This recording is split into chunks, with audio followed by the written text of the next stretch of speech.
हरे कृष्णा। सभी भक्तों के चरणों में दंडवत प्रणाम। हरे कृष्णा प्रभु जी, चरणों में प्रणाम।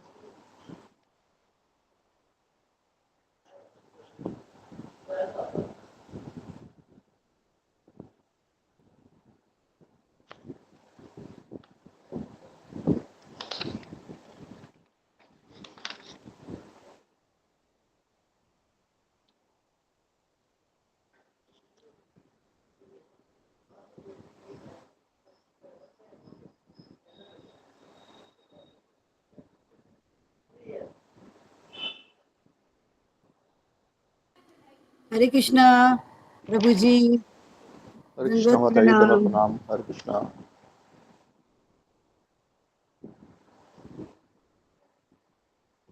हरे कृष्णा माता जी, दंडवत प्रणाम। दंडवत प्रणाम माता जी। हरे कृष्णा।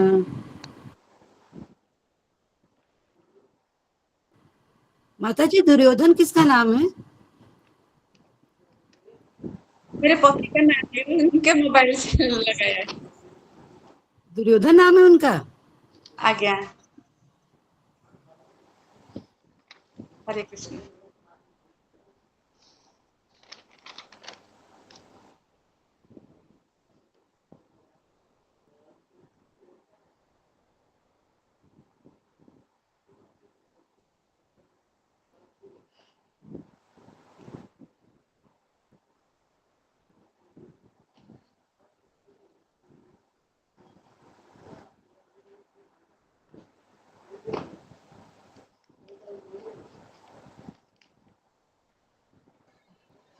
हरे कृष्णा सब प्रभु जी, दंडवत प्रणाम। सभी भक्तों के दास दंडवत का प्रणाम दंडवत प्रभु जी। प्रणाम। हरे कृष्णा। हरे कृष्णा। सभी भक्तों के दंडवत चरणों में प्रणाम दंडवत पूजा प्रणाम। डिमरी माता जी। हरे कृष्णा, दंडवत प्रणाम सभी को, दंडवत प्रणाम। हरे कृष्णा जी। पूजा माता जी। हरे कृष्णा। पूजा मेरी माता जी।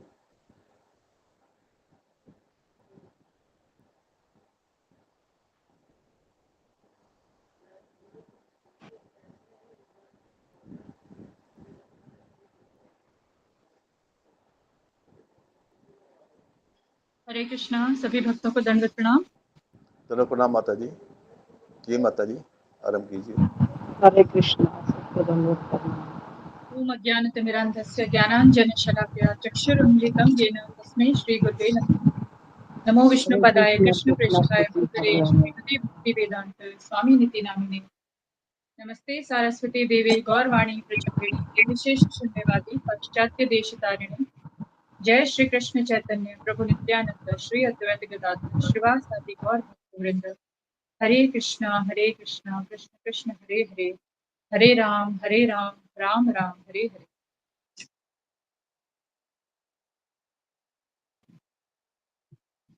श्री गुरु चरण सद्मा, केवल भक्ति सद्मा, वंदो मोहि सावधान के, जहर प्रसादे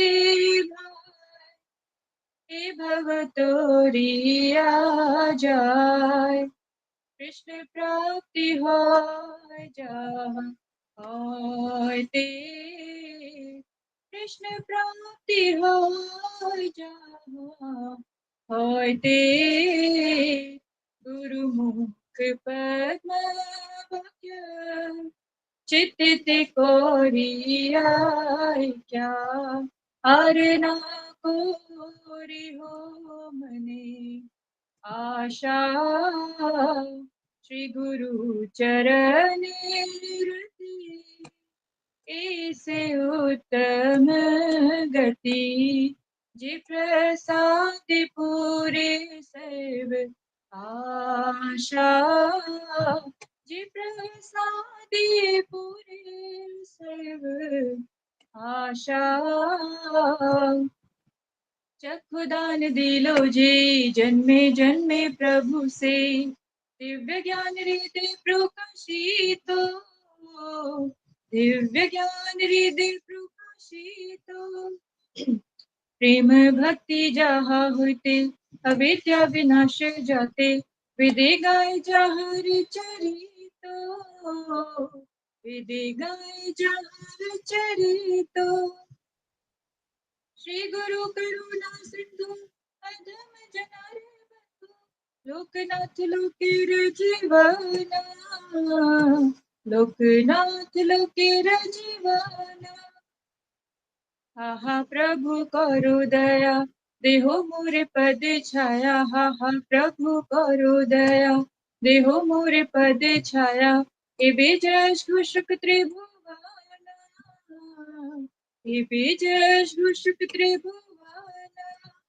श्रील प्रभुपाद पतित पावन, जय गुरुदेव नारायण शरण। प्रभुपदाय प्रभुपदाय प्रभुपदाय, जय प्रभुपदाय, जय जय प्रभुपाद प्रभुपाद प्रभुपाद, जय जय प्रभुपाद, जय जय गुरुदेव गुरुदेव, जय जय गुरुदेव।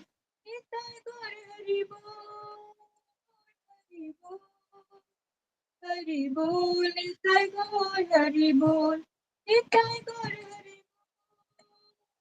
हरि बोल, हरि बोल, निताय गौर हरि बोल। हरे कृष्ण। हरे हरि कृष्णा माता जी, बोल, हरि बहुत बोल। सुंदर, बहुत धन्यवाद सुंदर माता जी। माता जी, बहुत सुंदर। हरि बोल। बहुत सुंदर माता जी। दंडवत प्रणाम। हरे कृष्ण पूजा माता जी दंडवत प्रणाम।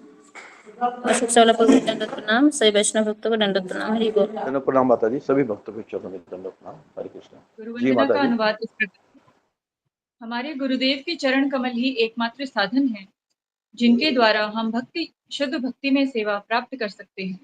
मैं उनके चरण कमलों में अत्यंत भक्ति एवं श्रद्धा पूर्वक नतमस्तक होता हूँ।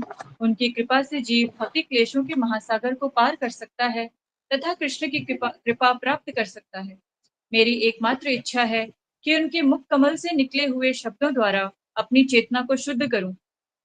उनके चरण कमलों में अनुराग ऐसी सिद्धि है जो समस्त मनोरथों को पूर्ण करती है। वे मेरी बंद आंखों को खोलते हैं तथा मेरे हृदय में दिव्य ज्ञान भरते हैं। जन्म जन्मांतरों में वे मेरे प्रभु हैं। वे प्रेमा भक्ति प्रदान करते हैं और अविद्या का नाश करते हैं। वैदिक शास्त्र उनके चरित्र का गान करते हैं।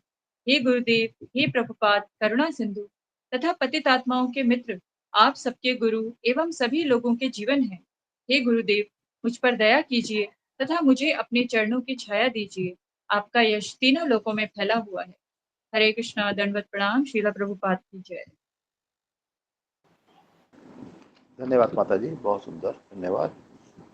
हरे कृष्णा। शारदा माता जी, हरे कृष्णा। हरे कृष्ण प्रभु जी, दंडवत प्रणाम। सब दंडवत भक्त के प्रणाम चरणों माता जी। माता जी, कल के बारे में बताएंगे? जी प्रभु जी। ज्ञानतिमिरन्धस्य ज्ञानाञ्जनशलाकया चक्षुरुन्मिलितं येन तस्मै श्रीगुरवे नमः। कल गुरु जी ने गोपाल भट्ट गोस्वामी का तिरुभाव दिन था, तो गुरु जी ने उनके बारे में बताया था और ये हमारे लिए बहुत ही सुंदर दिन है। उसके बाद गुरु जी ने भजन गाया था जो जे अनिलो प्रेम धर करुणा प्रचुर। जब भी किसी वैष्णव का तिरुभाव दिन होता है तब ये भजन गाया जाता है। गोपाल भट्ट गोस्वामी ये 6 गोस्वामियों में से एक थे। इनके पिताजी श्री संप्रदाय से थे, लेकिन इनके जो बड़े बेटे थे गोपाल भट्ट गोस्वामी बहुत छोटे थे। तब महाप्रभु चातुर्मास के लिए आए थे श्रीरंगम में। उस समय वो महाप्रभु से बहुत आकर्षित हुए थे और फिर उन्होंने बचपन में ही तय किया था कि मैं महाप्रभु के पास जाकर रहूंगा।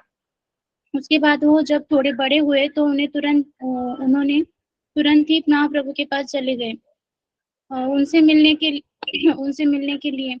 जैसे गंगा, गुरुजी बताते हैं कि जैसे गंगा जाती है समुद्र से मिलने। उसके बाद गुरुजी बताते हैं कि भगवान के प्रति हमारा आकर्षण ऐसा होना चाहिए जैसे गंगा माता समुद्र की ओर बढ़ती जाती है। उसके रास्ते में बहुत चट्टानें आती हैं, दीवारें आती हैं, खाइयां भी आती है, लेकिन गंगा मैया उन खाइयों को, दीवारों को और चट्टानों को पार करके सागर की तरफ बढ़ती ही जाती हैं। गुरुजी हमें बताते हैं कि ये गंगा माता है, जिनसे हमें एक शिक्षा मिलती है। जो गोस्वामी है, भगवान के प्रति शुद्ध भक्त, भगवान के सभी शुद्ध भक्त हैं, जो षड गोस्वामी हैं, जैसे कि श्रील प्रभुपाद हैं, ये गंगा माता की तरह ही है और तभी उन्हें भगवान मिलते हैं। उनकी भक्ति हमारी तरह नहीं होती है। उसके बाद गुरुजी बताते हैं कि हमें भगवान ऐसे ही थोड़ी मिलते हैं कि घर में बैठे हैं और ये भी करे, वो भी करे, मोबाइल भी देखे, घर के काम भी करे और माला भी करें। ऐसे नहीं मिलते हैं भगवान। ये तो हमारी शुरुआत है, हमें और आगे बढ़ना होगा, नहीं तो हमें जिंदगी में कभी भी भगवान नहीं मिलेंगे।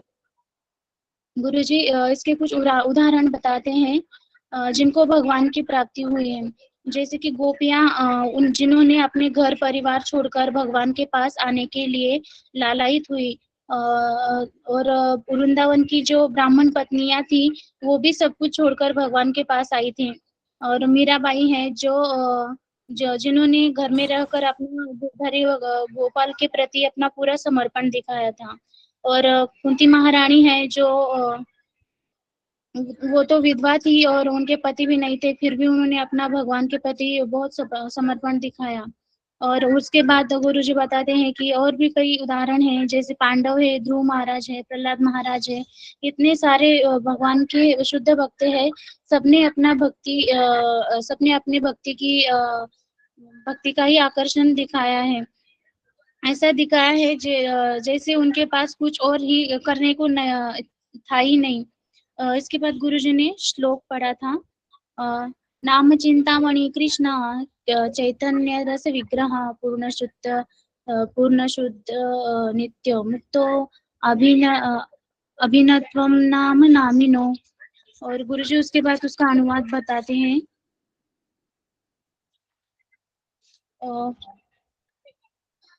उसके बाद गुरुजी कल के पॉइंट के बारे में भी बताते हैं जो गुरुजी ने चर्चा किए थे, जैसे कि वैष्णव अपराध और उनसे होने वाले परिणाम। और आज गुरुजी 10 सुरक्षा कवच के बारे में भी बताने वाले हैं, तो जिनसे हमें अपराध से बच सकते हैं, और ये 10 सुरक्षा कवच हमें भक्ति में टिका कर रख सकते हैं।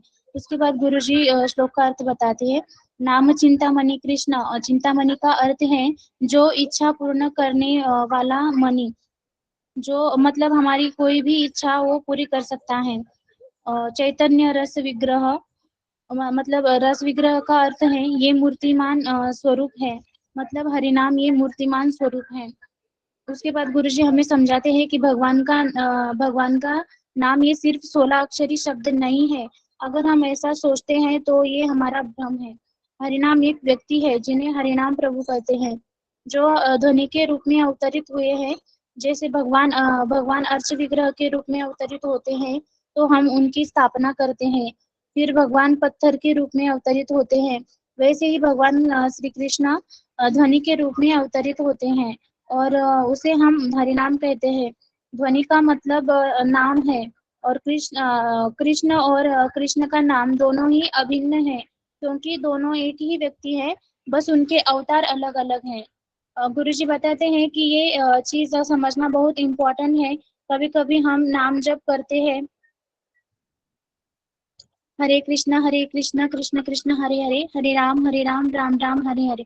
और फिर हम सोचते हैं कि हम 16 अक्षरी शब्द बोल रहे हैं, लेकिन जो भगवान के शुद्ध भक्त होते हैं वो भगवान को वहां पर देख पाते हैं जब वो हरिनाम लेते। ओके, यहाँ पर रुक जाए। बहुत सुंदर माता जी, धन्यवाद। दोनों प्रणाम गुरुजी। हरे हरे कृष्णा। कृष्ण। हरे कृष्णा गुरुजी, दंडवत प्रणाम सब भक्तों को दंडवत। हरे कृष्णा गुरुदेव दंडवत प्रणाम। सभी वैष्णव भक्तों को दंडवत प्रणाम। समझने में चक्षुरुन्मीलितं येन तस्मै श्रीगुरवे नमः। जय नमो विष्णुपदाय कृष्णप्रेष्ठाय भूतले श्रीमते भक्तिवेदान्त स्वामी नित्यानंद नमस्ते सरस्वती देवी गौरवाणी प्रचारिणे सर्वश्रेष्ठ शून्यवादी पाश्चात्य। हे कृष्ण करुणा सिंधु दीनबंधु जगतपते गोपेश गोपिका राधा कांता कृष्ण तप्तकांचन गौरांगी राधे वृंदावने सुते देवी प्रणमामि हरिं वाञ्छाकल्पतरुभ्यश्च पतितानां पावनेभ्यो वैष्णवेभ्यो। जय श्री कृष्ण चैतन्य प्रभु नित्यानंद श्री अद्वैत गदाधर श्रीवासादि गौर भक्त वृंद। हरे कृष्ण कृष्ण कृष्ण हरे हरे राम हरे कृष्ण। तो सबका स्वागत है। कुछ अनाउंसमेंट है? नहीं गुरुजी, आज कोई अनाउंसमेंट, सब आपकी कृपा से ओके, ठीक है। तो जी, गुरुजी तो मैंने ऐसे कपड़े आपको डाले हुए हैं, आपने संन्यास ले लिया क्या? जी जी, तो मैंने एक श्लोक भेजा है, आप सब लोग उस श्लोकों में पढ़ता हूँ, तो आज हम उसको दोहराएंगे। सबको मिला? ग्रुप में मैंने भेजा है, देखो अशोक चौधरी में। ओके, मिला? जी जी मिला गुरुजी। ओके, तो आज का श्लोक थोड़ा सा हेवी है, लेकिन ये विष्णु पुराण में से है, विष्णु रहस्य। ठीक है, 2 श्लोक है, मैं दोनों श्लोक पढ़ता हूँ। वराहुत वह ज्वाला पंचरांतर व्यवस्थिति न शौरि चिंता विमुख जन संवास वैशसम आलिंगनं परम मन्ये व्याल व्याघ्र जलौकसाम न संगशल्य युक्तानां नाना देवैक सेविनां वरम हुतवः ज्वाला पंचरांतर व्यवस्थिति न शौरि चिंता विमुख जन संवास वैशसम आलिंगनं परम मन्ये व्याल व्याघ्र जलौकसां न संगशल्य युक्तानां नाना दैवेक सेविनां। जी, तो कोई पढ़ना चाहेगा तो फिंगर को रेज कीजिए। अशोक चावला सुधा गुप्ता माता जी, हरे कृष्णा। हरे कृष्णा गुरुजी, दंडवत प्रणाम। सभी भक्तों को दंडवत प्रणाम।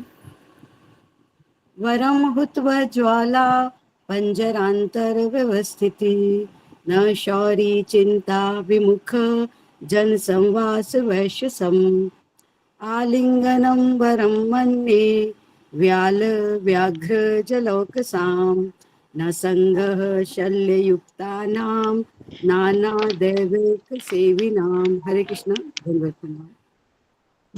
धन्यवाद माता जी। रेखा कालीन माता जी। हरे कृष्ण गुरुजी, दंडवत प्रणाम। सभी भक्तों के चरणों में दंडवत प्रणाम। वरम हुतवः ज्वाला पंजरांतर व्यवस्थितिः न शौरी चिंता विमुख जन संवास वैशसम आलिंगणं वरं मन्ये व्याल व्याघ्र जलौकसां न संगः शल्ययुक्तानां नाना देवैक सेविनां। धन्यवाद प्रभु जी।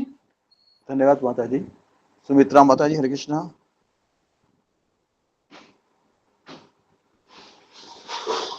हरे कृष्णा प्रभु जी, दंडवत प्रणाम। हरे कृष्ण से वैष्णव भक्तों को दंडवत प्रणाम।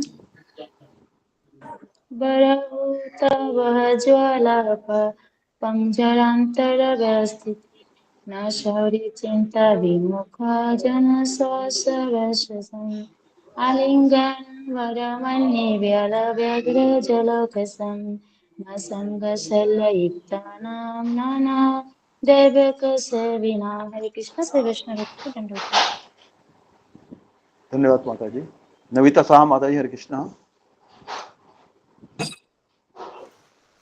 हरे कृष्णा गुरु जी, आपके चरणों में कोटि कोटि प्रणाम। गुरु जी बरं होत जाला जाला पजारंदर दब स्थिति न नाशेरे चिंता विमुख जन सदाश वैशरतम आलिंगन बरहम मन्ने वाला याथ जलोक शाम न संग शैल युक्तानां न दैविक शोभी नाम। हरे कृष्ण गुरु जी प्रणाम। धन्यवाद माता जी। गौरी माता जी हरे कृष्णा।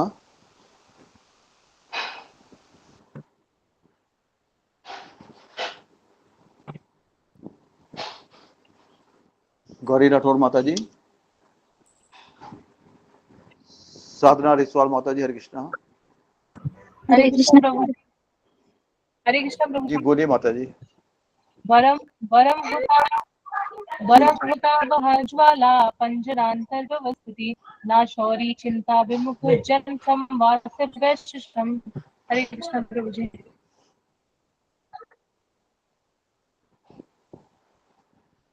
धन्यवाद माता जी। साधना माता जी हरे कृष्णा। कृष्ण प्रभु जी दंडवत प्रणाम।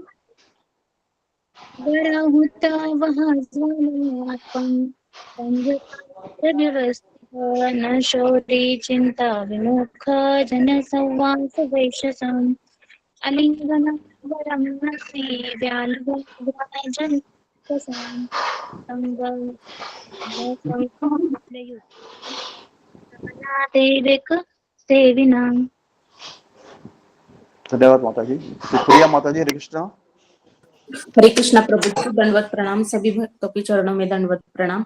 वरम हुत वह ज्वाला पंजरांतर व्यवस्थिति न शौरी चिंता विमुख जन संवास वैशसम अलिंगनम वरम मन्ये व्याल व्याघ्रम जलैकसाम न संगम शलम युक्तानां नाना दैवेक सेविनाम। हरे कृष्ण। धन्यवाद माता जी। सुनील झा माता जी हरे कृष्णा। हरे कृष्णा गुरु जी दंडवत प्रणाम। सभी भक्तों को दंडवत प्रणाम।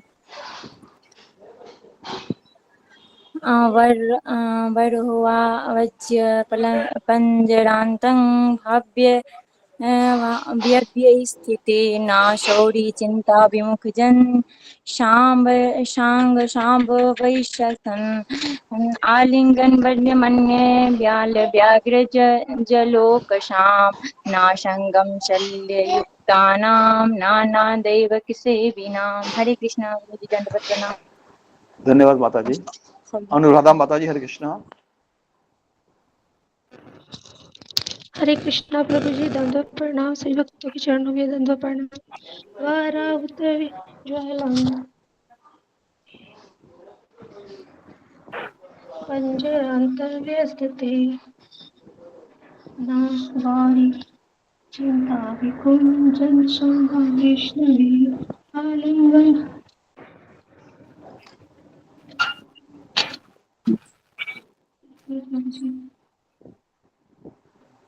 जी माता जी आपकी आवाज नहीं आ रही।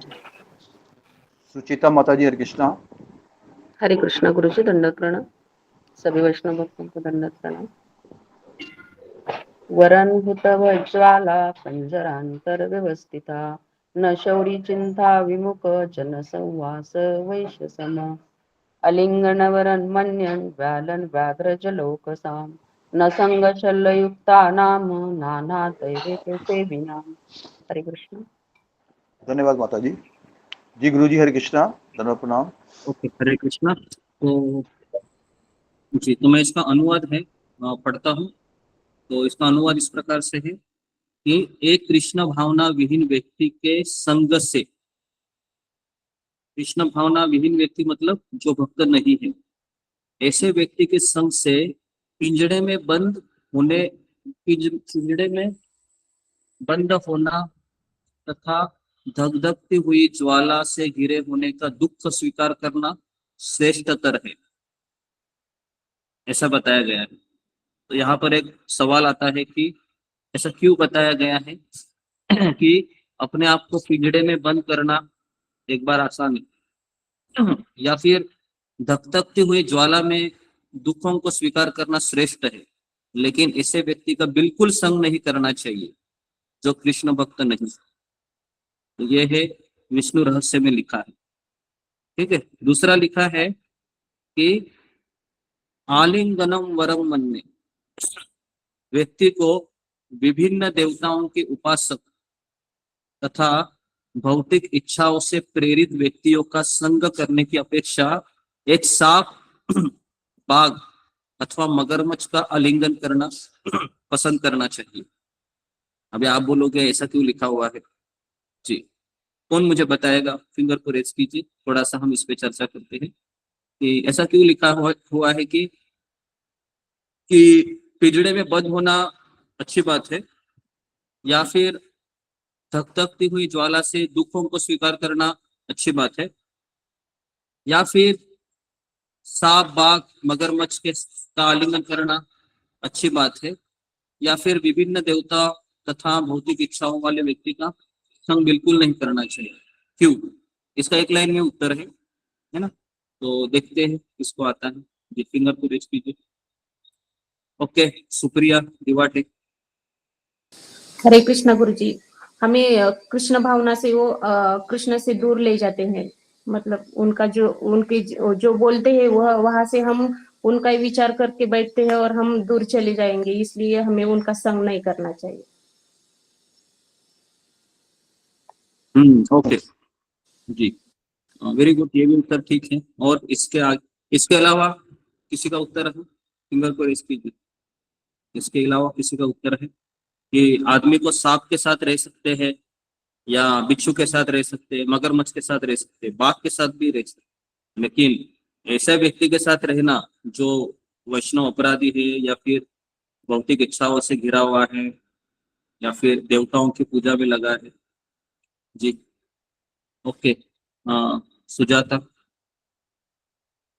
जी, हरे कृष्ण गुरु जी, दंडवत प्रणाम। गुरु जी, सबके साथ रहना तो रहने से वो एक बार हमारे शरीर का हानि पहुंचाएगी, किंतु एक भौतिकवादी जो वैष्णव अपराधी से रहने से वो हमारे आत्मा की जो संचित सारी भक्ति को नष्ट कर देता है, जन्म जन्मांतर की जो भक्ति का नष्ट हो जाए। जी, वेरी गुड, सबको समझ में आया? क्योंकि ये लोग हमारी शरीर की हत्या करेंगे, शरीर की हत्या करेंगे। हाँ, जैसे बाघ है, मगरमच्छ है ना। लेकिन ये जो लोग हैं जो कृष्ण भावना विहीन है, वो किसकी हत्या करेंगे? हमारे आत्मा की हत्या करेंगे। आई बात समझ में सबको जी? तो इसके लिए गलती से भी बिल्कुल नहीं संग करना चाहिए, है ना। नहीं तो क्या होगा, हमारी थोड़ी बहुत कृष्ण भावना है ना चली जाएगी, बलि चढ़ाई उसके हम बलि चढ़ाएंगे इनके सामने फिर। ओके जी, तो ओके, तो अभी आज हम थोड़ा सा जो हमने कल देखा था ना, सुरक्षा कवच 1 और 2, ठीक है। अभी ये 2 सुरक्षा कवच नहीं होने चाहिए, मतलब 1 और 2 कवच को कैसे हम अच्छे से निभाएं, इसके लिए आज हम क्लास देंगे आपको, ठीक है। तो लिखिए, आज का टॉपिक रहेगा कि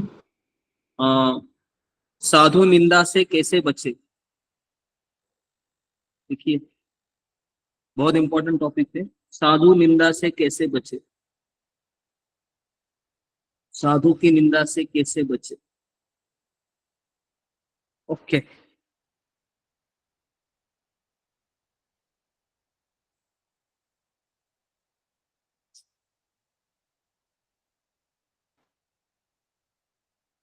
तो भक्तों में एक गुण पाया जाता है। आप लोग यहाँ पर अभी 60 लोग हैं, और भी आएंगे। अभी आप 60 लोगों में एक गुण अवश्य पाया जाता है। कौन बताएगा? आप 60 में एक गुण कॉमन है, फिंगर को रेज कीजिए। जितने भी भक्त यहाँ पर आए हैं, सब में एक गुण कॉमन है, गेस कीजिए। बहुत सिंपल है जी, रीति दबस एक गुण है। प्रणाम, हरे कृष्ण। सभी भक्तों को सब माला करते हैं प्रभु जी, सब माला करते हैं, मतलब क्या है? सब लोग लिखिए कि सबका कृष्ण के प्रति आत्मसमर्पण है। लिखिए, भक्त का एक स्वरूप लक्षण होता है, मतलब एक लक्षण होता है कि वह है कृष्ण के प्रति आत्मसमर्पण।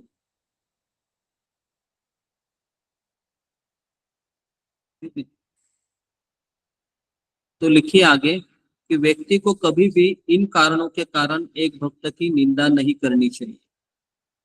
लिखिए आगे, व्यक्ति को कभी भी इन कारणों के कारण मतलब एक भक्त की निंदा नहीं करनी चाहिए। नंबर 1 लिखिए, सामाजिक सामाजिक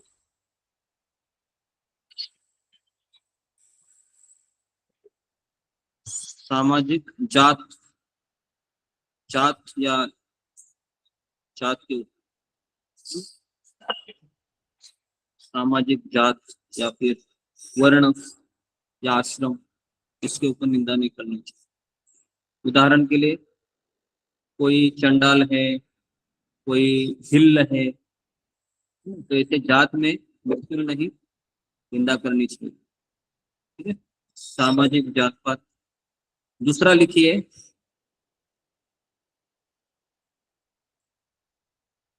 भक्ति में आने से पूर्व किए गए पाप या दोष। भक्ति में आने से पूर्व किए गए पाप के कारण उनको निंदा नहीं करनी चाहिए। ठीक है, भक्ति में आने से पहले कोई पाप किए रहेंगे उसने निंदा मत कीजिए। तीसरा लिखिए कि आकस्मिक अगर उसने पाप किए या उनका आकस्मिक पतन होता है। तीसरी चीज, आकस्मिक पतन मतलब इसको हम कैसे डिफाइन करेंगे कि जानबूझकर नहीं कर रहे हैं, लेकिन क्या करे, अंदर के राक्षस बाहर आ गए और फिर अकस्मात पतन हो गई। तो इन 3 के कारण वैष्णव की निंदा नहीं करनी चाहिए। इसका अर्थ क्या है? इसका अर्थ है कि वैष्णव की निंदा बिल्कुल नहीं करनी चाहिए, चाहे वो कैसा भी हो।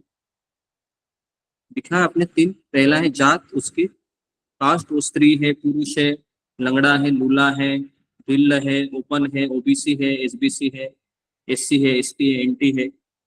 ये सब कास्ट मटेरियल वर्ल्ड में पाए जाते हैं। ठीक है, आध्यात्मिक में कोई इसका मायना नहीं। सेकंड, उसके पिछले जन्म में पाप किए होंगे, इस जन्म में पाप किए हैं। तो पहले नॉनवेज खाता था, पहले वो नशा करता था, ठीक है, तो वो भूतकाल हो गया, उसके कारण उसकी निंदा नहीं करनी चाहिए। ठीक है। और तीसरा है अचानक उसका पतन हो गया, जैसे अभी सत्संग में अभी नहीं आ रहा है, चला गया वो सत्संग छोड़कर और अभी घर में प्याज लहसुन खा रहा है, चाय कॉफी पी रहा है, तो क्या हमें निंदा करनी चाहिए? करनी चाहिए निंदा? पहले तो आता था, अभी नहीं आ रहा है, बिल्कुल नहीं। क्यों? क्योंकि अगला नंबर फिर किसका हो सकता है? अगला नंबर फिर हमारा हो सकता है। ठीक है, क्लियर है जी। ये पहला पॉइंट है आज का, जो एटलीस्ट हमें पता होना चाहिए कि निंदा नहीं। दूसरा पॉइंट लिखिए कि वैष्णव अपराध का मुख्य कारण है, वैष्णव अपराध का मुख्य कारण है कि विषयी लोगों का संग करना। वैष्णव अपराध का मुख्य कारण है विषयी लोगों का संग करना। विषयी लोग मतलब जो भक्तों के प्रति ईर्ष्यालु होते हैं, जो भक्तों के प्रति ईर्ष्यालु होते हैं और जिनको भौतिक भोगों में बहुत दिलचस्पी होती है, भौतिक भोगों में बहुत दिलचस्पी होती है।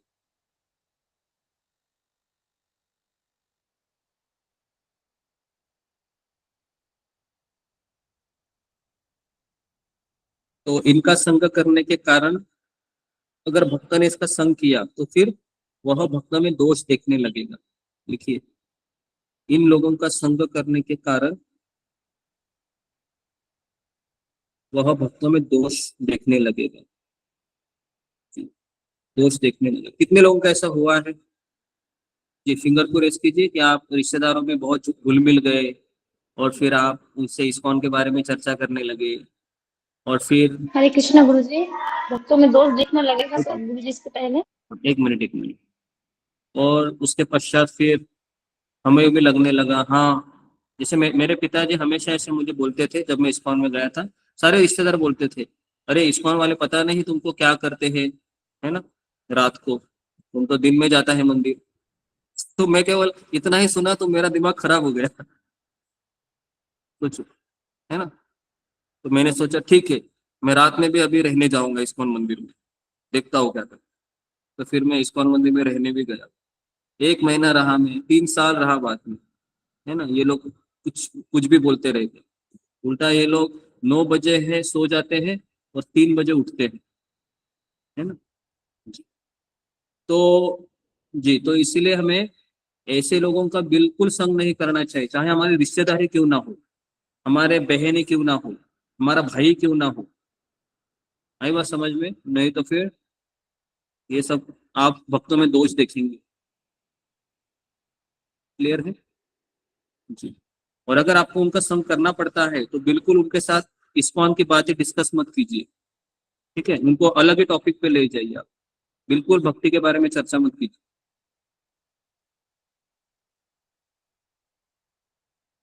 ओके।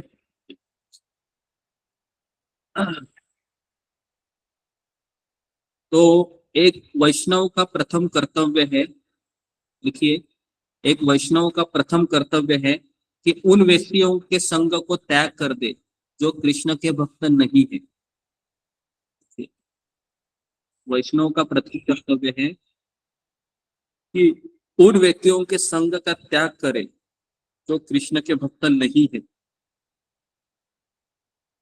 और दूसरा लिखिए, ऐसे लोगों का संगति को छोड़े जो धन संतान धन संतान और प्रतिष्ठा के पीछे लगे हैं, और प्रतिष्ठा के पीछे लगे हैं।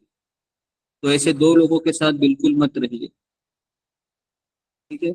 अभी मैं यहाँ पर एक सवाल पूछने जा रहा हूँ, अगर हमारे ही परिवार में ऐसे लोग हैं तो हमें क्या करना चाहिए, जिनके साथ हमें उठना बैठना पड़ता है, खाना पीना।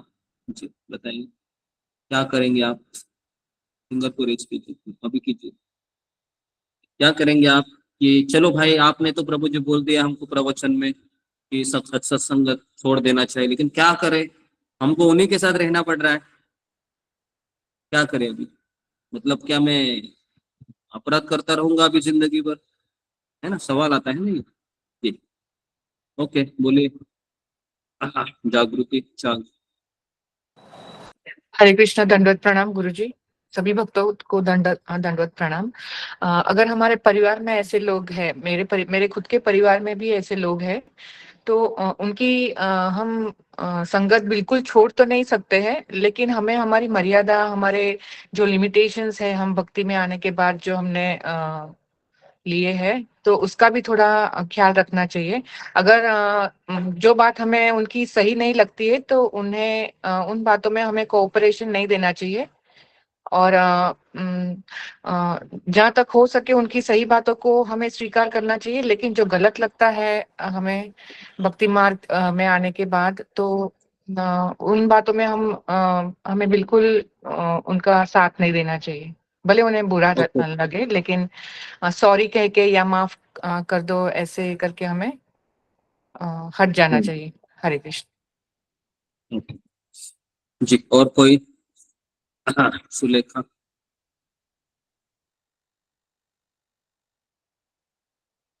हरे कृष्ण। हरे कृष्ण गुरु जी, धन्यवाद। गुरु जी, सबसे पहले तो हमें बोलना ही नहीं चाहिए। अगर वो लोग भौतिकतावादी हैं फैमिली वाले, तो उनको बोलेंगे तो हम उनके अधीन हैं, तो हम बोलेंगे तो हमारी भी भक्ति बंद हो जाएगी। पहले तो उनको बोलना नहीं चाहिए, प्रवचन बिल्कुल नहीं देना चाहिए। और जैसे गोपी अपने पति की सेवा करती है लेकिन ध्यान में कृष्ण को रखती है, ऐसे में गुरु और कृष्ण की सेवा करनी चाहिए मन से, और वो सारे कार्य करने चाहिए। हरे कृष्णा गुरु जी, धन्यवाद। ओके, अशोक चावला प्रभु। जी गुरु जी हमें उनका संग लिमिटेड कर देना चाहिए। सिर्फ जैसे हम सारा दिन इकट्ठे, जैसे वो टीवी देखते हैं, उनके पास नहीं बैठना चाहिए। कोई खास बात हुई तो बैठ गए। और दूसरा, उनसे कोई हमने आध्यात्मिक बात उनसे नहीं करनी चाहिए, कोई भी जो जिसके बारे में हमें पता है कि वो हमें उसके ऊपर वो आक्षेप करेंगे, ऐसी बात हमें नहीं करनी चाहिए। उसके बाद ऐसी कोई भी बात जिससे हमें महसूस जी हो कि हाँ हमने गलत कर दी, कोई आध्यात्मिक बात नहीं करनी चाहिए। ओके, अच्छी बात है। और कोई इसके अलावा अभय यादव? हमारे घर में ऐसे लोग हैं हरे कृष्णा धर्म राम गुरु जी। तो जी जैसे प्रभु जी लोग माता जी लोग बोले तो ये बात उसे हमको उनसे बहुत ज्यादा मतलब इंटरप्ट अपने आप को नहीं करने का प्रयास करना चाहिए। अब जैसे घर में ही हम रहते हैं तो हमें उनसे बोलचाल करना जरूरी है। इतना भी हम खुद को काट के नहीं रह सकते हैं कि हम दिखाएं कि हम इस्कॉन से जुड़ गए तो हम भौतिकवादी व्यक्तियों से बातचीत नहीं कर सकते हैं, क्योंकि घर में हमारे सबसे पहले तो हमारे घर में ही वैसे लोग रहते हैं। तो हम या तो ये कर सकते हैं प्रभु जी की ज्यादा से हम उतना ही उन लोगों से बातचीत रखें जितना मतलब जितना हमारे लिए जरूरी है, जितने जितने से हम देख सकते हैं कि हमारी भक्ति बची रहे, ना कि उन लोग की बातों में आकर हमें अपना माइंड वॉश करके उन लोग की बातों में आकर हम अपने भक्ति मार्ग से ही हट जाएं। तो हमें इस प्रकार से देख सकते हैं प्रभु जी कि हम अपनी साधना को इतना मजबूत रखें कि उनकी बातों का भी एक तरह से हमारे ऊपर असर ना पड़े।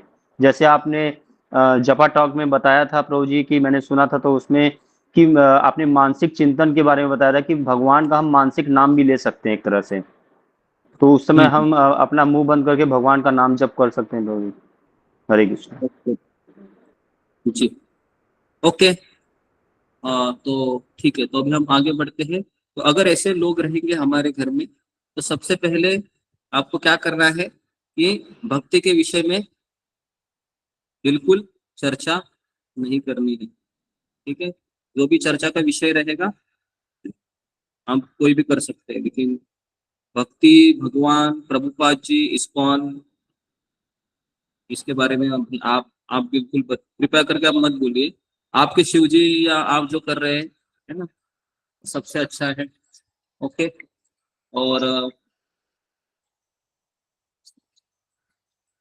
तो इसलिए इस चीज को हमको समझना चाहिए।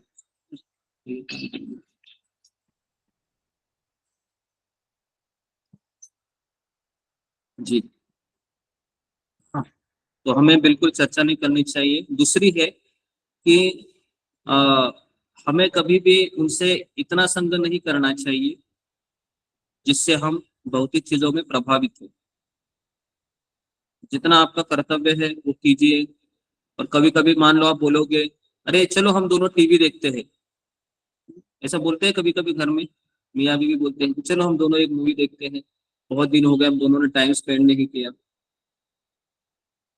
तुम तो हमेशा सुबह के माला माला करने लगी रहती है या लगा रहता है, चलो आज संडे है थोड़ा सा हम दोनों बैठकर मूवी देखेंगे। तो अभी आप क्या करेंगे? होता है ऐसे, होता है ना, शादी तो किया है भाई, चलो मूवी देखते हैं दोनों। क्या करेंगे फिर? मूवी देखेंगे? नहीं देखेंगे। या बोलेंगे, क्या बोलोगे कि डिवोर्सल मूवी लगाओ, रामायण लगाओ, ऐसा बोलेंगे? क्या करेंगे? जी। तो आनंदा प्रभु बोल रहे थे एक बार कि शादी किया है भाई, और अगर आपका पार्टनर अगर नॉन डिवोटी है ना, उसको तो मूवी देखना अच्छा लगता है, उसने शादी भी उसके लिए की, क्या करेंगे अभी? मान लो किसी का वाइफ है, उसको मूवी देखना अच्छा लगता है और हस्बैंड अभी डिवोटी बन गया है ना, और वाइफ बोल रही है शादी के पहले तो हम बहुत मूवी देखते थे, बाद में तुम इस्कॉन चला गया, ये माला कर रहा है तुम, है ना, मेरी भावनाओं को समझ नहीं रहा है, महीने में एक बार तो मुझे दिखाओ मूवी, चलो दोनों चलते हैं। जी, तो उस समय क्या करना चाहिए? जाना चाहिए, कान में एयरप्लग डालो, है ना, हरे कृष्ण करते रहो, क्योंकि वैसे भी अंधेरा होता है ना। हाँ, ऐसा ही करना होता है। आप मना करोगे तो क्या होगा? आपका संबंध फुल स्टॉप लगेगा।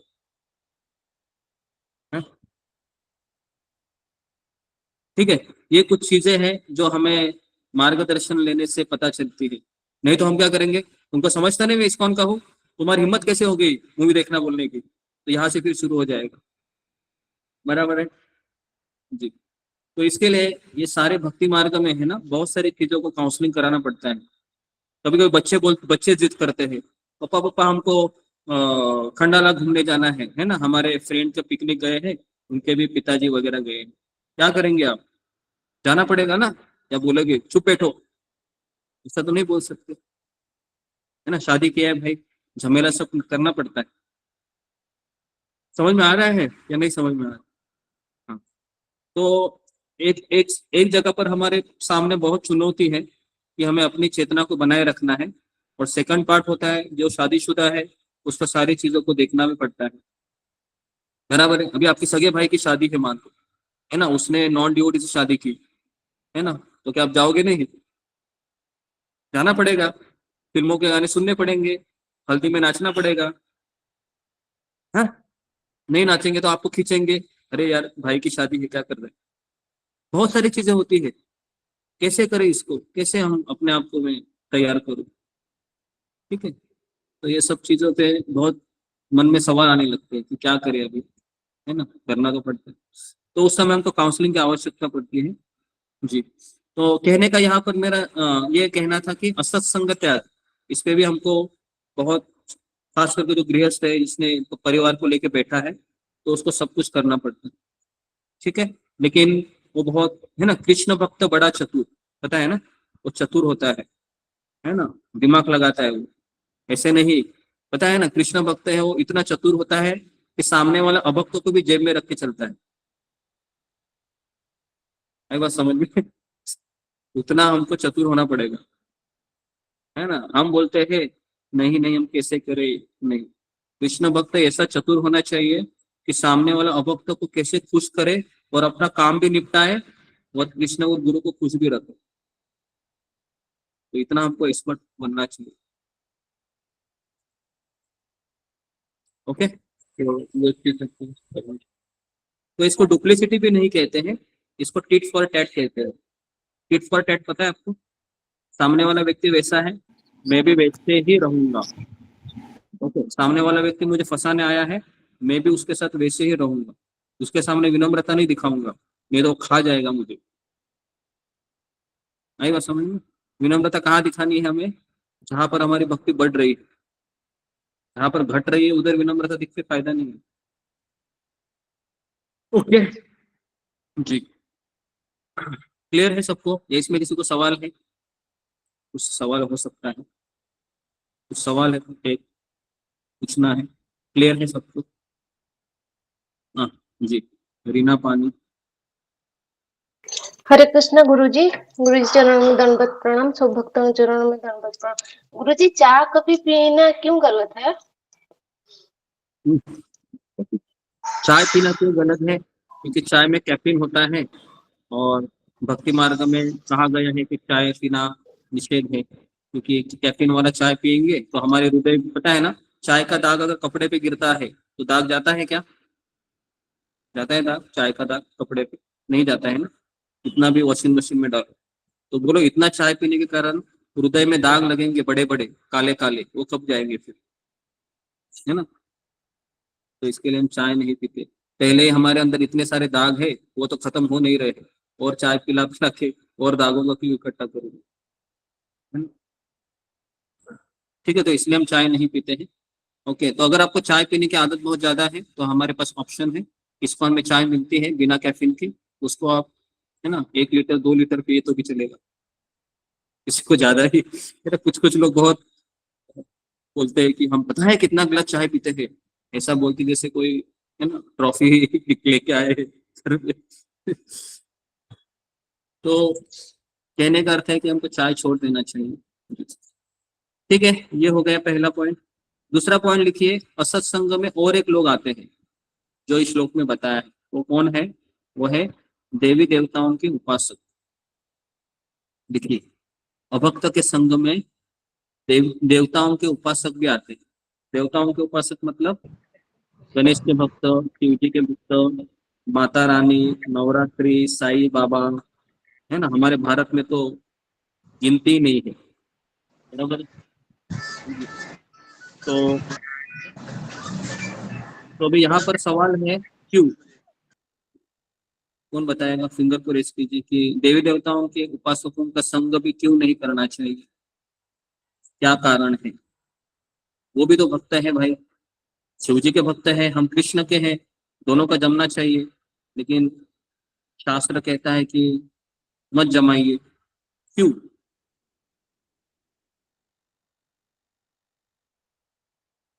बोलिए बोलिए बोलिए। आपको पता है कितना बार हुआ है टॉपिक? जी प्रवीणा। हरे कृष्ण गुरुजी, दंडवत प्रणाम। गुरुजी, वो भौतिक की कामना करके वो बंधन में पड़ती है। हाँ, भौतिक कामना। हाँ, तो ये लोग होते हैं वह, इनको भगवत धाम जाना होता है क्या? अभी आप ही बताइए। ये शिव जी के भक्त, गणेश के भक्त, भगवत धाम जाना है या इधर ही रहना है? उनको इधर ही रहना का होता है, इधर ही रहेंगे। बोलेंगे शिव जी 1 BHK फ्लैट दे दो विदाउट लोन। गणेश जी अच्छी बीबी दे दो जो कभी टाय टाय ना करे, कहना सब सुने, बराबर है। तो उनको इधर ही रहना है। तो इसके लिए हमारा गोल क्या है? यहाँ से निकलना है। और उनका गोल क्या है? यहीं पर रहना है। तो क्या मैच होगा हमारा दोनों का? बिल्कुल मैच नहीं होगा। जी ठीक है, तो लिखिए अपनी भाषा में क्यों नहीं करना चाहिए। क्योंकि देवताओं के उपासकों को यहीं पर रहना होता है, इसी संसार में उनको मजे करने होते हैं। और वैष्णव को इस संसार को छोड़कर भगवान के पास जाना होता है।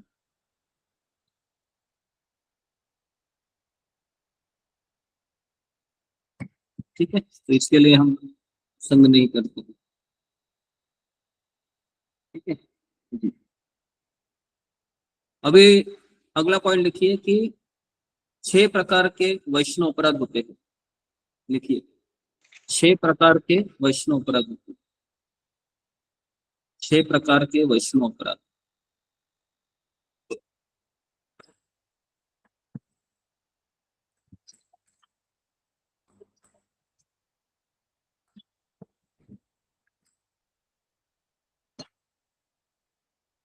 छह प्रकार के वैष्णव अपराध।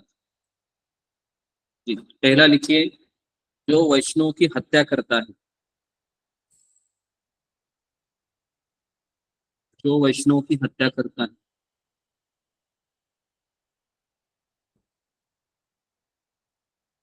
दूसरा, जो वैष्णव को निंदा करता है। निंदा मतलब गाली गलौज करता है या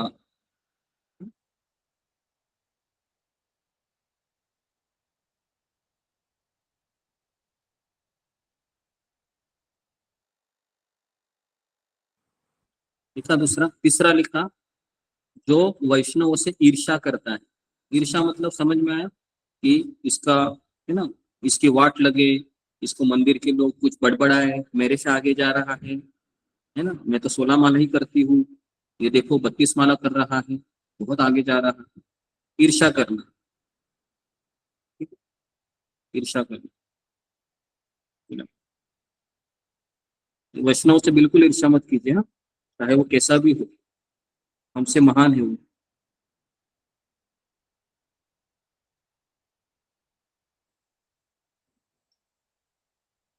बड़ा ओके, ईर्ष्या करता है। ठीक है, तो ईर्ष्या किस रूप में हो सकती है? माला को लेके हो सकती है, या फिर जैसे क्वेश्चन आंसर में भी हो सकता है कि कोई भक्त ज्यादा क्वेश्चन आंसर कर रहा है मेरे से भी अच्छा, तो भी ईर्ष्या आती है। पता है आपको? अरे मेरे से ज्यादा पता है इसको। खैर अभी देखते हूँ, मैं भी गीता श्लोक करता हूँ और याद करता हूँ, तो इसके लिए कंपटीशन करते हैं। फिर ईर्ष्या कैसे जन्म देगी, कुछ फायदा कुछ पता नहीं।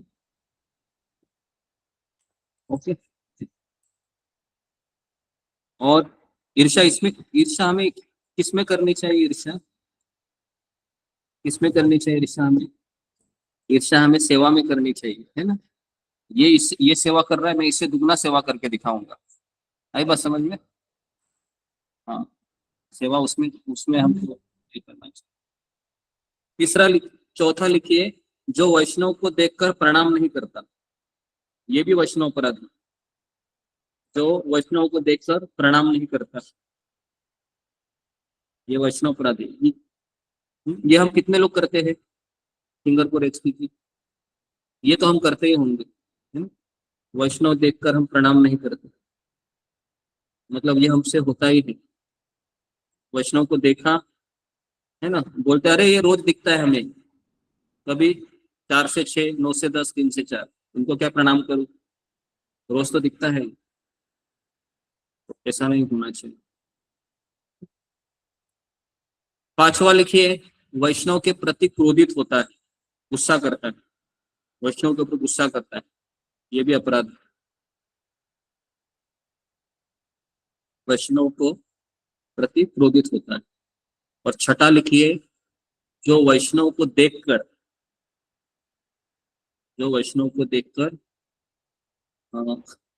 जिसको वैष्णव को देखकर आनंद नहीं आता है या हर्षित नहीं होता है, ये भी अपराध है। मतलब मैंने वैष्णव को देख लिया अभी और मैंने मुस्कुराया नहीं, तो क्या हो गया, अपराध हो गया। कठिन है ना बहुत, क्या लगता है आपको? ये छठा थोड़ा ज्यादा कठिन लग रहा है कि देखकर प्रणाम भी करना है, देखकर आनंदित भी होना है ना जी।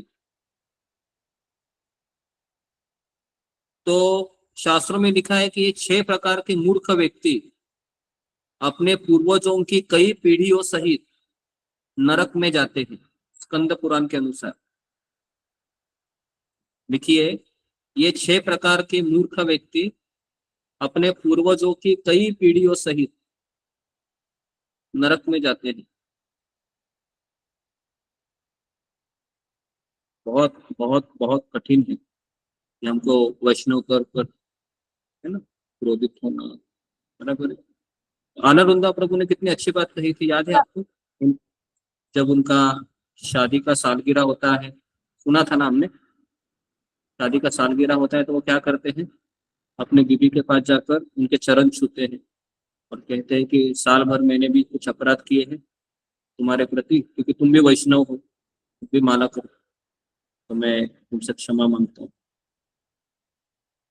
और जो पत्नी है वो भी अपने पति के पैर छू कर कहते, मुझे भी क्षमा करो। इतना ही नहीं, वो अपने बेटे के पास भी जाते हैं, है ना, रघुनाथ उनका बेटा, बेटे को जाकर भी कहते हैं कि तू मेरा बेटा है लेकिन मैंने तुमको बहुत गाली गलौज किए होंगे, तो मुझे क्षमा करो।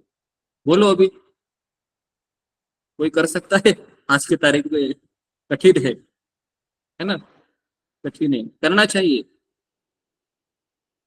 चाहिए, नहीं तो मान लो कि देखो जाते जाते अगर बीबी आपको गाली देते गई, यहाँ आदमी है, भक्त था, ये माला भी करता था लेकिन बहुत इसने मुझे तरसाया, क्या होगा? हम भगवत धाम जाएंगे? जाएगा पति भगवत धाम या वो पत्नी जाएगी भगवत धाम? है ना। तो सारा बैलेंस शीट हमको यही क्लियर करके जाना है। जिसके प्रति भी कुछ अनबिन हुआ होगा, खास करके वैष्णव के प्रति, है ना, यही पर निपटा दो आप, है ना। अभक्ता का तो ठीक है, छोड़ दो उनको, अभक्ता का क्या है, वो तो क्या भक्त है नहीं एटलीस्ट, लेकिन हमारे परिवार में अगर कोई भक्त है तो उनका आपको ख्याल रखना चाहिए। क्लियर है सबको? कठिन है, थोड़ा कठिन है, मुझे भी पता है, लेकिन भगवत धाम चाहिए कि नहीं आपको? चाहिए ना, चाहिए तो करना पड़ेगा। हाँ, मुझे भी करना है, ऐसे नहीं मैं प्रवचन दे रहा हूँ तो मुझे नहीं करना, मुझे भी करना। ओके, क्लियर है यहाँ तक सबको? कुछ पूछना है? हरे कृष्णा गुरु जी, एक बात पूछो। मेरे बगल पड़ोस में वैष्णव है, मैंने तो उनको तो सब है, एनी टाइम ही देखती हूँ मैं, तो मन ही मन में प्रणाम करती हूँ, वो चलेगा क्या? हाँ चलेगा, मन में ही प्रणाम करना है, चुप कर नहीं करना है और खुश होना है। ओके, मन में प्रणाम कीजिए, खुश होइए, कहिए उनको क्या सब्जी बनाई, क्या बनाया, थोड़ा सा उनको खुश कीजिए। ओके जी, नेक्स्ट। और किसी का कुछ सवाल है? हरे कृष्णा गुरुजी, आपने वो पूर्वजों का क्या बताया कि ये 6 प्रकार पूर्वजों के की वैष्णव, 6 प्रकार के मूर्ख व्यक्ति अपने पूर्वजों की कई पीढ़ियों सहित नरक में जाते हैं। पूर्वजों की आवाज पूर्वजों की कट रहा है। कई पीढ़ियों सहित नरक में जाते हैं। हरे कृष्ण। और किसी का कुछ है?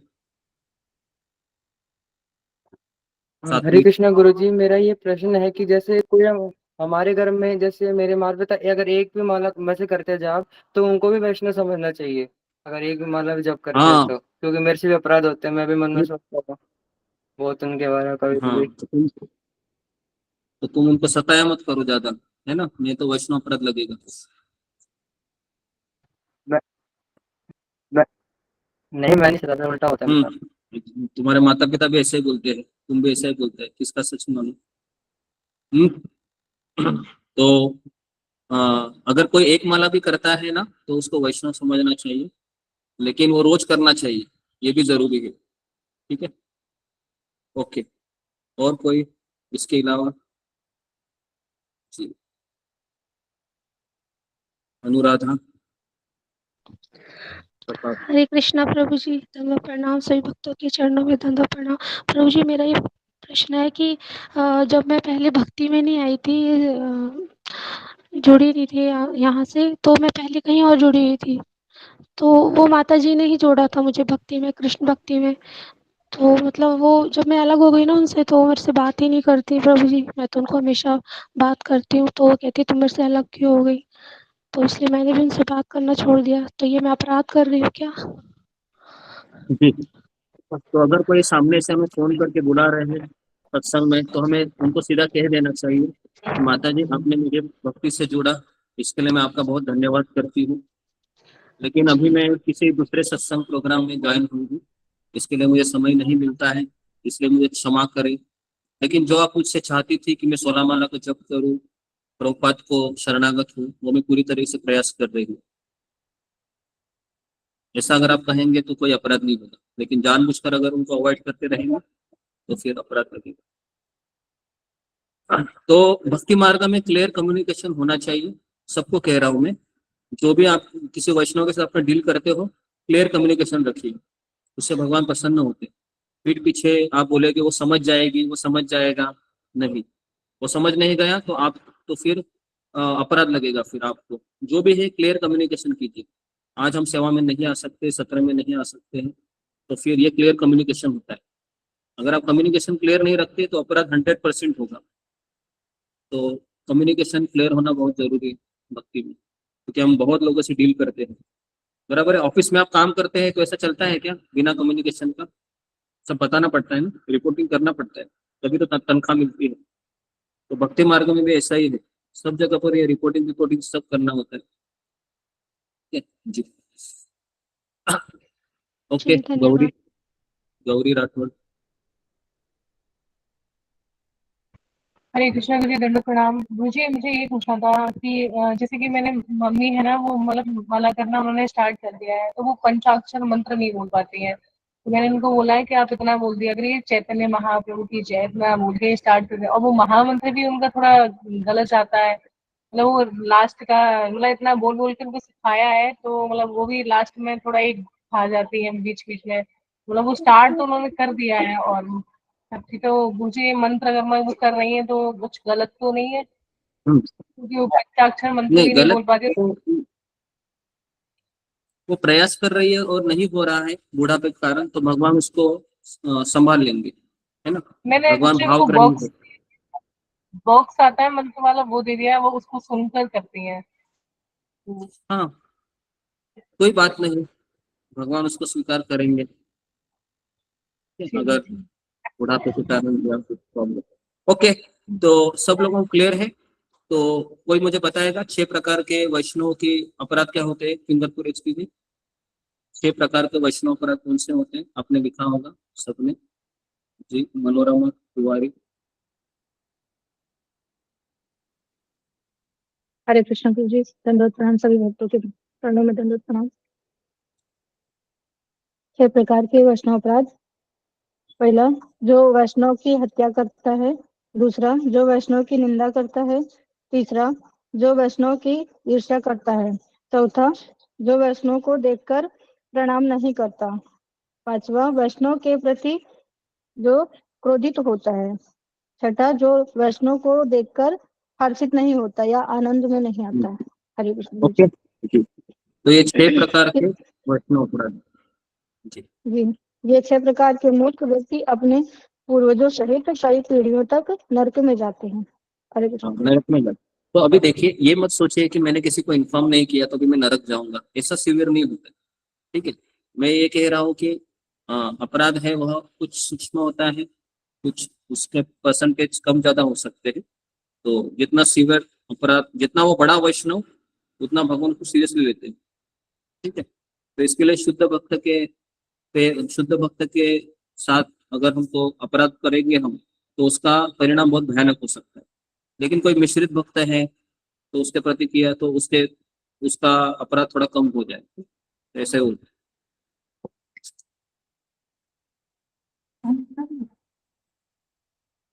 ठीक है, क्लियर है अभी? ये हो गया पहला अपराध का निवारण। दूसरा अर्थ इसमें लिखिए कि साधु निंदा से अपराध से मुक्त होने के 4 सिद्धांत हैं। साधु निंदा के अपराध से मुक्त होने के 4 सिद्धांत। नंबर 1, अच्छाई ढूंढने का स्वभाव विकसित कीजिए। नंबर 1, अच्छाई ढूंढने का स्वभाव विकसित कीजिए। अच्छाई ढूंढने का स्वभाव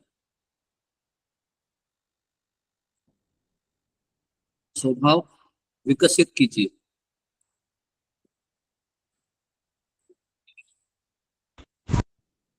अच्छाई ढूंढने का स्वभाव विकसित कीजिए। तो लिखिए, कोई भी भक्त पूर्णतया बुरा नहीं होता। देखिए, कोई भी भक्त पूर्णतया बुरा नहीं होता। प्रत्येक व्यक्ति में कुछ सद्गुण होते हैं। प्रत्येक व्यक्ति में कुछ सद्गुण होते हैं। अतएव सब में अच्छाई खोजने का प्रयास करें। सब में अच्छाई खोजने का प्रयास करें।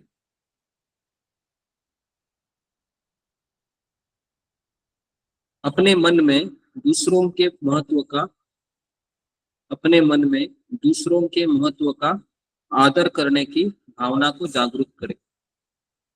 अपने मन में दूसरों के महत्व का आदर करने की भावना जागरूक करें। ठीक है, तो इसका सबसे अच्छा उदाहरण है, वह है, लिखिए, तितली और मक्खी। तितली और मक्खी। जी, तो तितली है, अगर बगीचे में जाती है तो कहाँ बैठेगी? तितली बगीचे में फूल में बैठेगी। फूलों पे। और अगर मक्खी जाएगी बगीचे में तो मक्खी कहाँ बैठेगी? गंदगी पर। मक्खी गंदगी। ठीक है, तो अभी हमको देखना है कि हमको तितली बनना है या मक्खी बनना है। तितली और मक्खी का उदाहरण लिखिए। जी, तो अभी मैं आपको एक टास्क दे रहा हूँ, एक होमवर्क दे रहा हूँ। ठीक है, सबको होमवर्क दे रहा हूँ।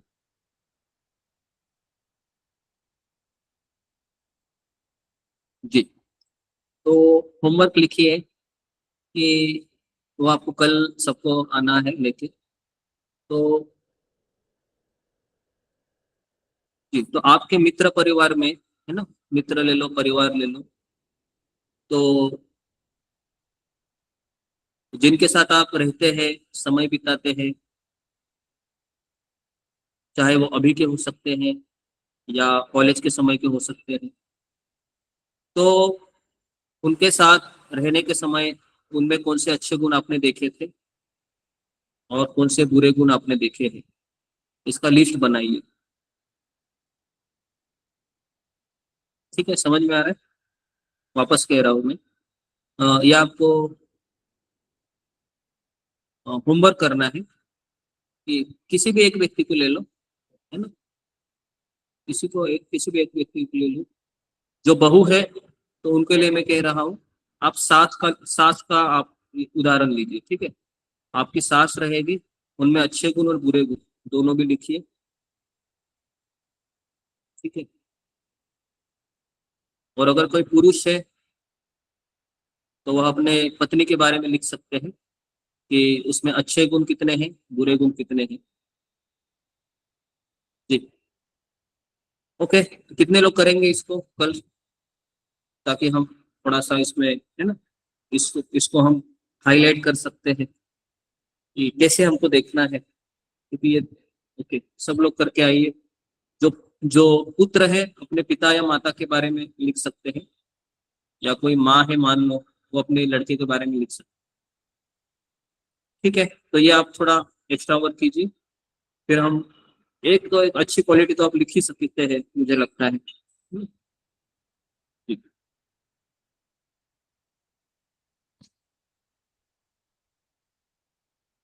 ठीक है, दूसरा लिखिए, दूसरा पॉइंट लिखिए, इसमें 4 सिद्धांतों में से एक दूसरा पॉइंट, कोई भी व्यक्ति शाश्वत रूप से दुष्ट नहीं होता। कोई भी व्यक्ति शाश्वत रूप से दुष्ट नहीं होता।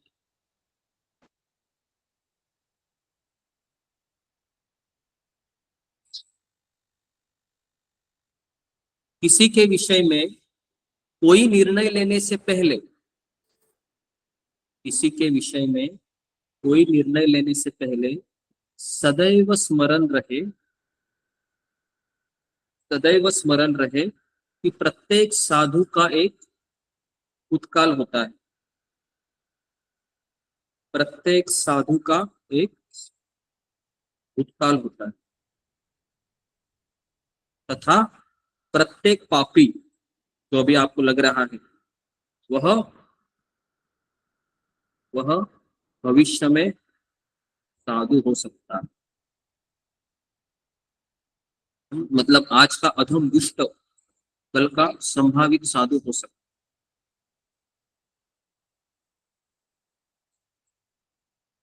इसलिए पाप से घृणा करो, पापी से नहीं। ये फॉलो करना बहुत कठिन है आज के तारीख में, कि पाप से घृणा करो, पापी व्यक्ति से नहीं। ठीक है, तो इसका उदाहरण लिखिए। वाल्मीकि मुनि जो पहले कौन थे? वाल्मीकि मुनि और मृगारी पहले ये पापी थे, आप सबको पता है। अजामिल कौन था? पहले पापी था, बराबर है जी। तो इसके लिए आज आपको दिख रहा है कि ये अभक्त है, मांस मछली खा रहा है, नशा कर रहा है, वो कर रहा है, ये कर रहा है, लेकिन ये कभी ना कभी किसी न किसी जन्म में इसको भक्तों का संग मिलेगा और ये आप ही की तरह भक्त बनेगा। क्या लगता है आपको? हो सकता है, क्योंकि हम भी तो पिछले जन्म में ऐसे ही थे, या थोड़े थोड़े साल पहले की बात है ना। आप देखो ना आप क्या थे, ज्यादा हम पीछे भी नहीं जाते। ठीक है, तो कौन मुझे बताएगा कि पाप से घृणा करो, पापी से नहीं, इसका अर्थ क्या है? फिंगर को रेज कीजिए। पाप से घृणा करो, पापी से नहीं, इसका मतलब क्या है?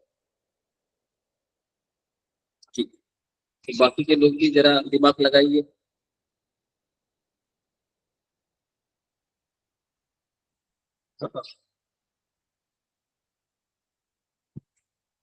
ठीक,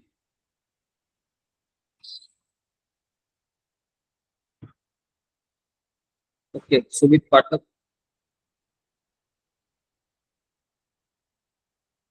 जी, सुमित पाठक।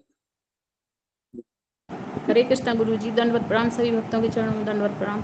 गुरु जी, जो हमारे अंदर पाप की वृत्ति होती है, हमें उससे घृणा करनी चाहिए, व्यक्ति से नहीं, क्योंकि उसकी पाप करने की बार बार आदत बन जाती है, क्योंकि वो भी सतोगुण, तमोगुण और रजोगुण से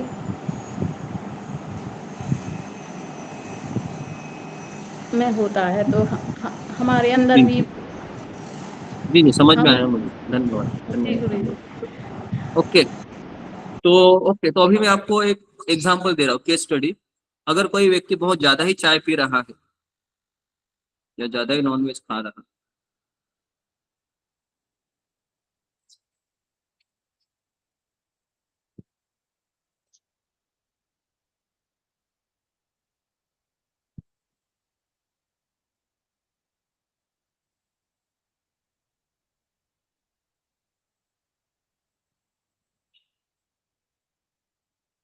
ओके, अगर कोई व्यक्ति ज्यादा ही नॉनवेज खा रहा है,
जी हरे कृष्णा, आवाज आ रहा है मेरा?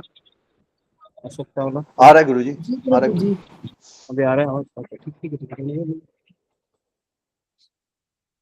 है। ओके जी, तो मैं कह रहा था कि अगर कोई व्यक्ति हमारे घर में है, नॉनवेज खा रहा है और वो सुधरना चाहता है, या कोई व्यक्ति है चाय पी रहा है वो सुधरना चाहता है, ठीक है, तो फिर हम उनसे कैसे बात करेंगे? जी, कोई मुझे बताएगा कैसे हम पाप से घृणा करेंगे, पापी से नहीं? क्योंकि इसमें दो सिनेरियो है, एक होता है जिसको सुधरना ही नहीं है ना, और दूसरा है जिसको सुधरना है। तो जिसको सुधरना है उनसे हम डील कर सकते हैं, लेकिन जिसको सुधरना ही नहीं है, उसको कहना है कि मैं सही कर रहा हूँ, नॉनवेज खाना ही जिंदगी का लक्ष्य है या चाय पीना ही जिंदगी का लक्ष्य है, तो फिर ऐसे व्यक्ति से हम डील नहीं कर सकते। लेकिन जो सुधरना चाहता है उनसे हम जरूर डील कर सकते हैं, ठीक है।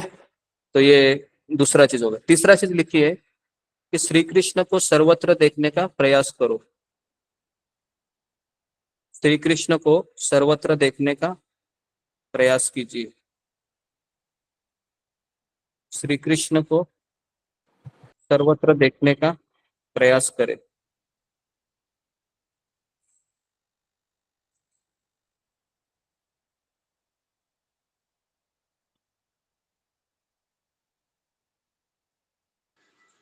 और चौथा लिखिए, अपनी मनोवृत्ति को बदलिए।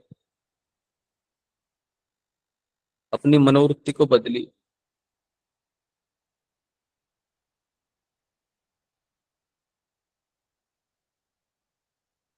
तो अपने मन को बुरे से अच्छे, नकारात्मक से सकारात्मक की ओर ले जाए।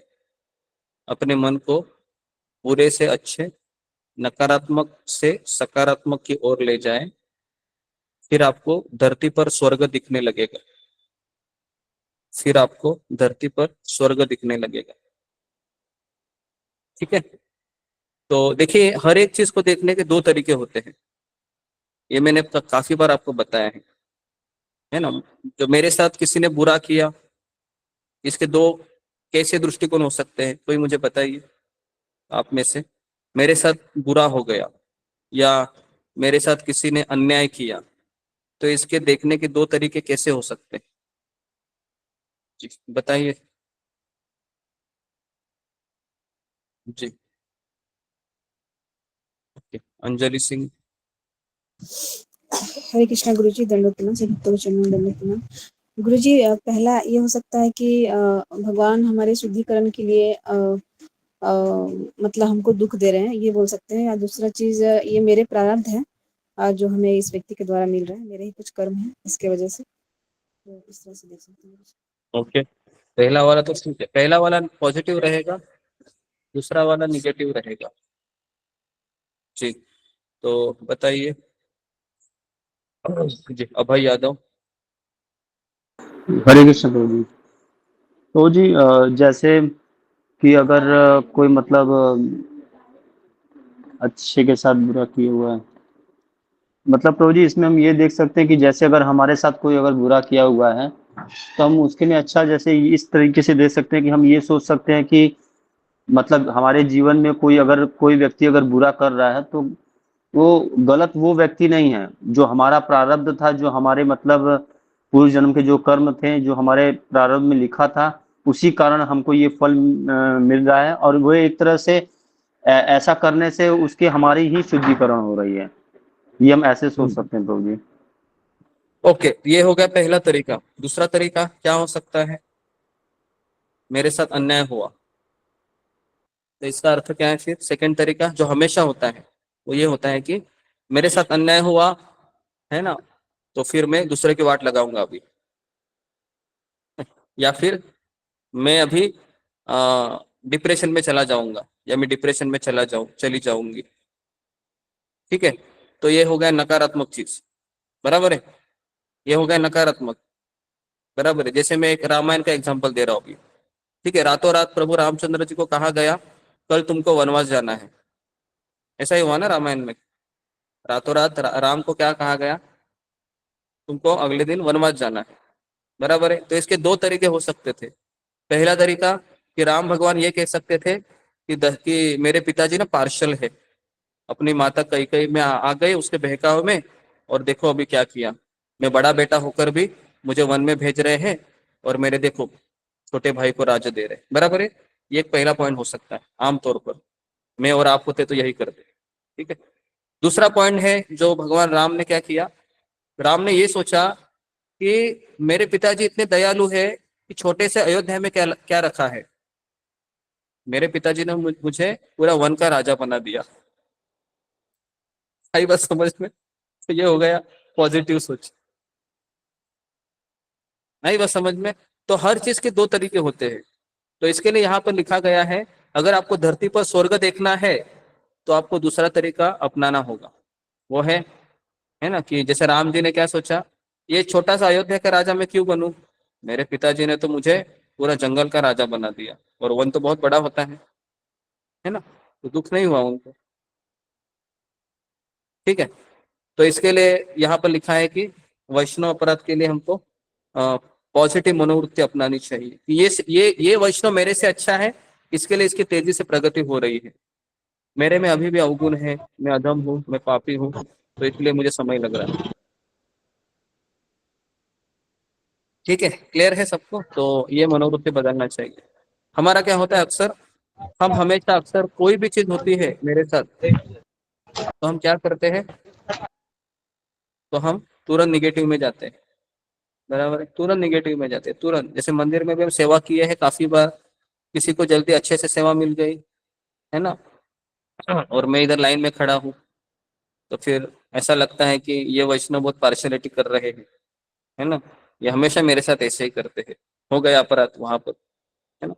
और अगर मैं वहां पर ये सोचूं कि मेरे से ये वैष्णव अच्छा है, ये अच्छा सेवक करेगा, है ना, मैं तो अधम हूँ, शायद मेरा नंबर बाद में लगेगा, ये सोचकर हम अपने आप को पॉजिटिव रहेंगे, तो अगले फेस्टिवल में भगवान आपको पहला नंबर देंगे सेवा के लिए। तो बहुत सारी चीजें हैं सोचने वाली, लेकिन हम ये सोच नहीं पाते हैं। हम तुरंत बम फट जाता है अंदर का, और फिर उसके चिथड़े उड़ने लगते हैं ना कई दिशाओं पे, ऐसा ही होता है ना, अंदर का बम फट जाता है और फिर कई दिशाओं में उसके चिथड़े उड़ जाते हैं, सोचते हैं ये क्या है। ठीक है, तो इसके लिए हमें ये चार चीजें हैं। किसने किसने लिखा है फिंगर को रेज कीजिए, वैष्णव अपराध से बचने के 4 सिद्धांत। जी, फिंगर को रेज कीजिए।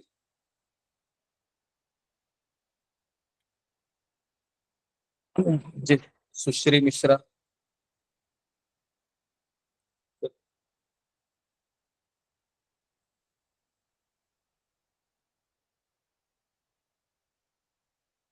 नेक्स्ट, मोतीलाल चौरसिया। हरे कृष्णा, दंडवत प्रणाम गुरु जी। जिनके साथ हम रहते हैं उनमें हमने कौन सा अच्छे गुण देखें उसका वर्णन करें। कोई भी व्यक्ति शाश्वत रूप से दुष्ट नहीं होता। किसी भी के विषय में कोई निर्णय लेने के पहले प्रत्येक साधु का भूतकाल होता है, प्रत्येक व्यक्ति का भविष्य भी होता है। इसलिए पाप से घृणा करो, पापी से नहीं। अजामिल उदाहरण है, अजामिल और वाल्मीकि। अब श्री कृष्ण को सर्वत्र देखने का प्रयास करें। तीसरा, अपने मनोवृत्ति को बदलें, अपने मन को नकारात्मक से सकारात्मक की तरफ ले जाएं। इसलिए सकारात्मक प्रवृत्ति अपनाएं। हरे कृष्ण प्रभु, धन्यवाद, क्षमा कीजिएगा। जी, ओके। और किसी ने लिखा है अच्छे से? जी, अच्छा बताया आपने। अनुराधा गोयल।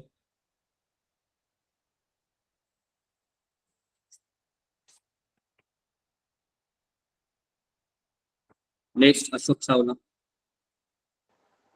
जी गुरुजी,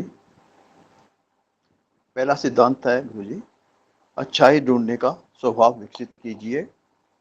कोई भी भक्त पूर्णतः बुरा नहीं होता। प्रत्येक व्यक्ति में कुछ न कुछ सद्गुण होते हैं, अतः सब में अच्छाई खोजने का प्रयास करें। अपने मन में दूसरों को के महत्व का आदर करने की भावना जागृत करें। जैसे आपने एग्जाम्पल बताया है तितली और मक्खी का, कि तितली हमेशा बगीचे में फूल पर बैठती है और मक्खी हमेशा गंदगी पर बैठती है। फिर दूसरा आपने बताया कोई भी व्यक्ति शाश्वत रूप से दुष्ट नहीं होता। किसी के विषय में कोई निर्णय लेने से पहले सदैव स्मरण रहे कि प्रत्येक साधु का एक भूतकाल होता है तथा प्रत्येक पापी भविष्य में सम्मानित संभावित साधु हो सकता है। इसलिए पाप से घृणा करें, पापी से नहीं। जैसे आपने बताया वाल्मीकि मुनि, डगरारी दोनों पापी थे, अजामिल भी पापी था। इन्हें भी किसी न किसी जन्म में भक्तों का संग मिलेगा और ये भी भक्त बनेंगे। अगर कोई व्यक्ति बहुत ज़्यादा चाय पी रहा है या नॉनवेज खा रहा है तो सुधरना चाहता है, तो उसका हम संग कर सकते हैं ताकि वो धीरे धीरे हमारे गुण ग्रहण कर सकता है। तीसरा फिर गुरुजी आपने बताया था श्री कृष्ण को सर्वत्र देखने का प्रयास करें।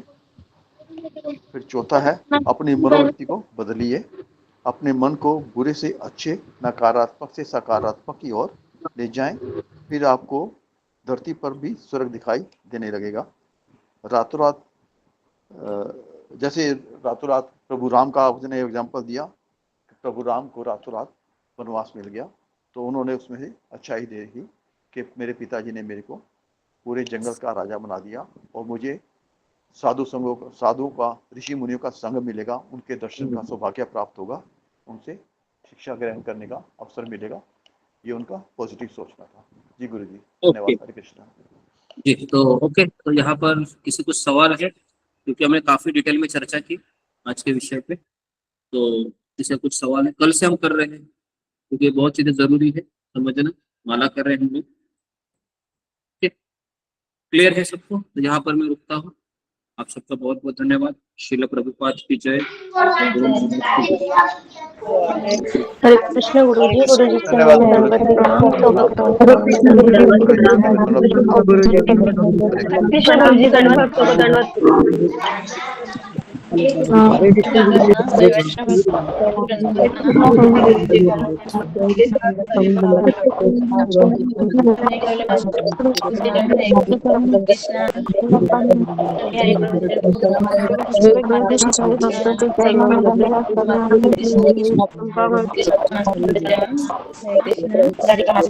माता की दंडवत प्रणाम। हरे कृष्ण धर्मराज माता जी का दंडवत प्रणाम। सुश्री माता जी दंडवत प्रणाम। वैष्णव भक्तों का दंडवत प्रणाम। हरि बोल। हरे कृष्ण प्रभु जी, हरि बोल। धन्यवाद गुरु जी। हरे कृष्ण।